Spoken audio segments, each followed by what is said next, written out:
You're listening to the Traffic and Conversion Show. I'm your host, Michelle Fernandez, and today I am sharing how to know when you should start retargeting. So stay tuned.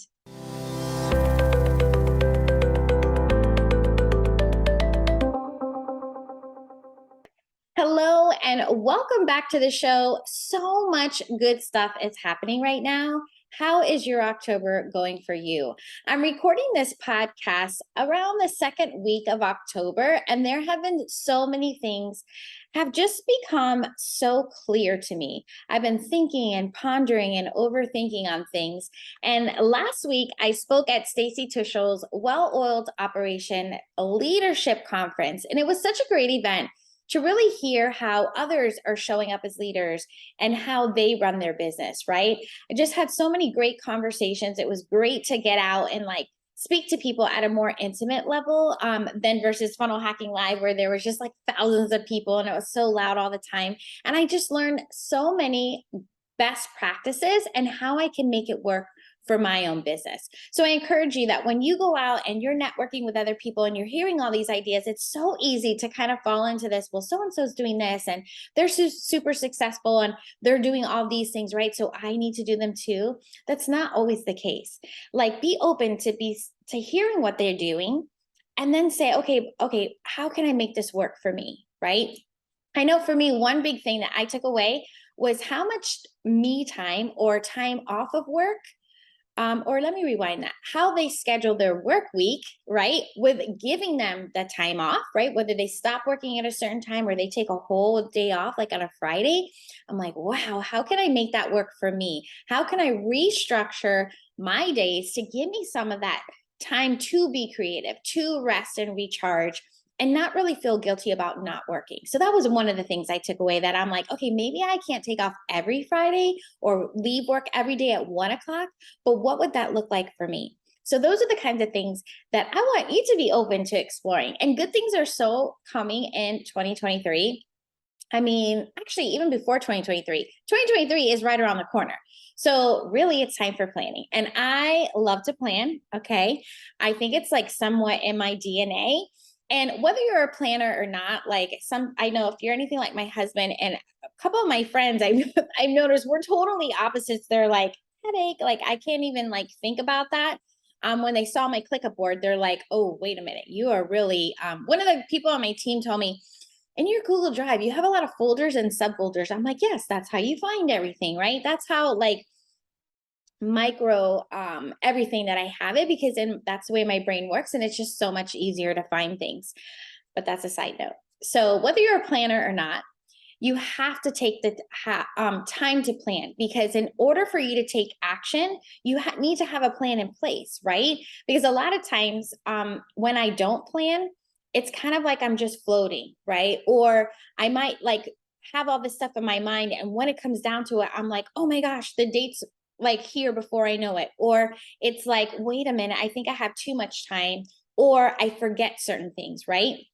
Well, here's the thing. Moving forward in 2023, we're not quite there yet, but we're going to start thinking about what our goals were at the beginning of 2022 and did we hit them, right? And I don't know about you, but I never want to be in the same place that I am right now in that current year the following year. So having a plan in place will allow you, and obviously taking action will allow you not to be in the same place that you are right now this time in 2023. So I am going to be doing a 2023 annual marketing strategy workshop in order for you to meet your revenue goals, right? So a lot of times you have certain revenue goals, but you don't know what you need to be doing marketing wise to make sure that that happens. Whether it's you're a solopreneur, have a couple of people on your team, or you actually have COO, fulfillment, CMO, right? Like you're missing that CMO part. And it's like, well, wait a minute, I want these revenue goals, but what am I doing to get people in? Okay. So I'm putting this together because I found with a lot of my friends, they're kind of like, they think they know, but they don't really have this plan. So this is going to be a 3-hour workshop where you'll actually be sitting down. I'm going to give you the tools in order for you to map it all out. Okay. So if this is something that you're like, yes, yes, please go to yourfractionalcmo.com/annual and save your seat today. So that is yourfractionalcmo.com/annual. And Did you know that I do fractional CMO? So if you're at the level where you're like, I don't want to hire someone full time in this position, but I really need direction, I'm really looking to step it up. Or if you're like, I don't know if I really need that, you do need somebody to help you make sure you have these plans in place. Okay. All right, I can't wait to see you there. Now, today we are talking about retargeting and how you should know when is a good time to start. And to be honest, when I first got into this space, I really didn't know what retargeting meant. If I can be honest with you, I was kind of like, I know what it means, like by definition. And then I made my own assumptions from there. However, I really wasn't 100% positive, nor was I positive in how to put it into action. Okay. And if I'm being super honest, when I was first running Facebook ads, not for clients, but for myself, I was like, okay. And then I didn't really do it, right? I was just kind of going along and I was missing this step. And what happened was I was leaving a lot of money on the table without even realizing it. And with being, I don't think it was stubborn, but with this just thing like, oh, I don't need to learn that. I'm doing fine with the results I'm getting, right? So it was not being open to really diving in and learning what this whole retargeting thing meant. So I wouldn't be leaving money on the table. So I decided to do this episode today because I don't want you leaving money on the table. And I don't want you to feel either like kind of embarrassed or I don't know if that's the right word, that you don't really know what retargeting is or how you should be using it or if you should be using it, right? So let's dive into that. The official definition of what retargeting means in terms of marketing is retargeting, also known as remarketing, is the strategy of directly advertising to users who have shown interest in a product, an application, or other conversion, but who have in some way lapsed from completing the conversion or retaining interest. Make sense? So the way I kind of see it and how I come at it is basically retargeting is your ways of getting people back in the funnel where they left off. And you are going to see it everywhere. Now that I mentioned this, you are going to see this all the time. Okay. And here's what happens is that most people really only think of retargeting in terms of advertising, right?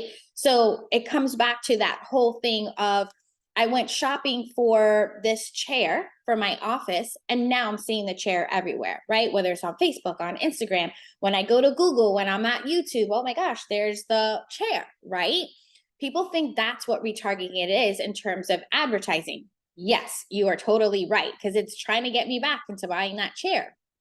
However, you should also be doing this with your text messages, your emails, whether you're on calls or you're in person. Mind blown, right? Yes, yes. So I want you to be thinking bigger picture. I don't want you to just be singly focused on Facebook ads, Facebook ads, Facebook ads. Because yes, I do think you should be using paid advertising. Facebook ads should be one of the things that you are using. However, I want you to be thinking bigger picture because this is all about really making organic and paid traffic work in harmony, okay? My goal for you is to increase your conversions, AKA generate more revenue, right? So getting people back in the funnel where they left off is how you are going to make this happen. So no more leaving money on the table, okay? Let's make that commitment. Say to yourself, I will no longer be leaving money on the table as of right now you're listening to this, okay? All right, so when it comes to emails, you should definitely be retargeting immediately, right? So when someone opts in to your freebie and yet they don't take you up on that, let's say you had a low ticket offer or a tripwire after that, then your email should really be getting them back in the funnel to buy that tripwire. Okay, think of it this way with this whole, like the whole marketing picture. When you have a free challenge, whether you've run one yourself, maybe you've participated in one, okay? You have a free challenge, then they offer you a VIP ticket for, I don't know, $97, okay? Your email should be getting them to buy that VIP ticket, right? So think about your emails. That's why automations are so important to, if they bought, you don't want to send them that email because then they won't feel special and like a VIP if you don't even know they bought, right? But just think of it that way. Then in your group, you should be having posts that you're talking about VIP to getting them to buy, right? even on your stories or in your social, you're like, hey, so excited. We're going to be talking about XYZ in the challenge. And hey, VIP, if you didn't get your VIP ticket, you're going to miss out, blah, blah, blah, right? Then when you're showing up on day one, sometimes even day two, you're talking about VIP and it's not too late to get your ticket.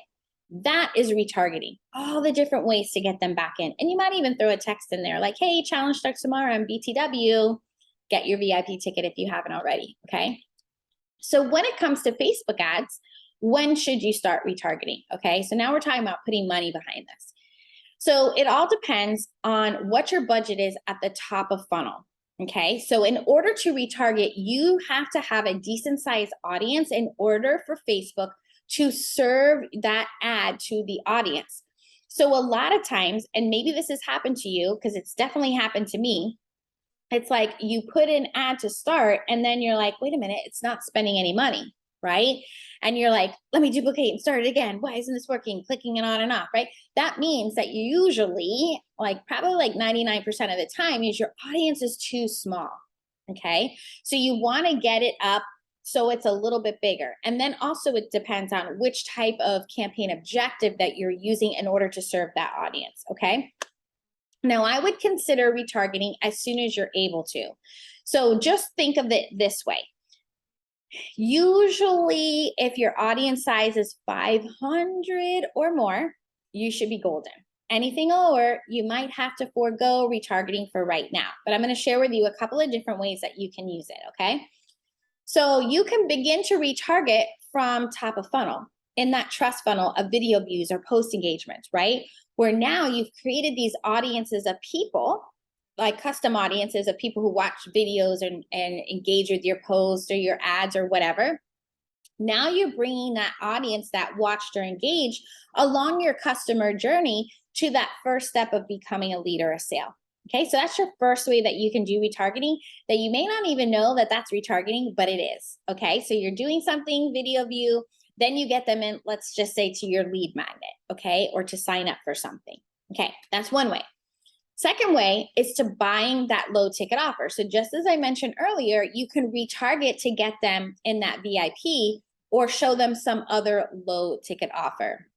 So again, that example would be something like, let's say you had a lead magnet and then let's just say it's about, I don't know, 30 posts that you can do for engagement on social, right? On Instagram. Then maybe that low ticket offer is now Canva graphics and prompts and this, that, and the other, that now you want them to buy that low ticket offer for $17 or $27, whatever that is. Okay. So that's way number two to retarget. Way number three is sign up. So if you had that lead magnet, and then let's say on the thank you page, you're asking them to sign up for your next webinar or challenge, then what you want to do is you want to retarget them to get signed up. Okay. So it's always that next step. That's what I want you to be thinking. Okay. Also reminding, this is a big thing. So one of the metrics that we're measuring and how to get higher conversions is when you're having a webinar or a challenge, you want not only want people to sign up, but you want people to show up, because if they don't show up, they're for sure not buying anything, right? So besides your emails and text messages that you're getting people to remind them to show up, you can definitely do a retargeting campaign where you're like, okay, everyone who signed up or everyone who's landed on this page, I want to remind them that number one, they did sign up, and definitely remind them to show up. Make sense? Okay. And then another way is open cart. So once you have people come to your webinar, come to your challenge, they're learning all the things, right? You can definitely go set up a campaign and get them to buy or book a call, whatever that action that you ask them to take on that event, right? That webinar or challenge. So you see, there are so many different ways to retarget and different types of campaigns to run, again, on the size of the audience, right?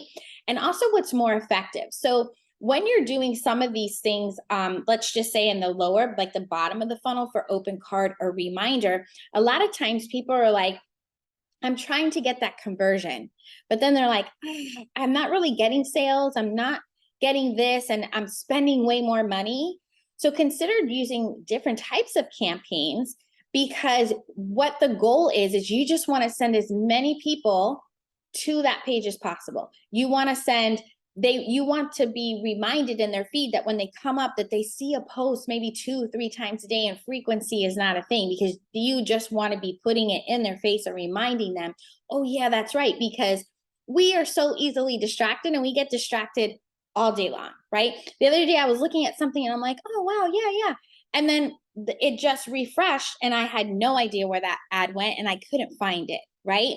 So don't feel like you're always like bothering someone, because that's a thought that always comes to our mind. You're doing them a service by reminding them and showing them, okay?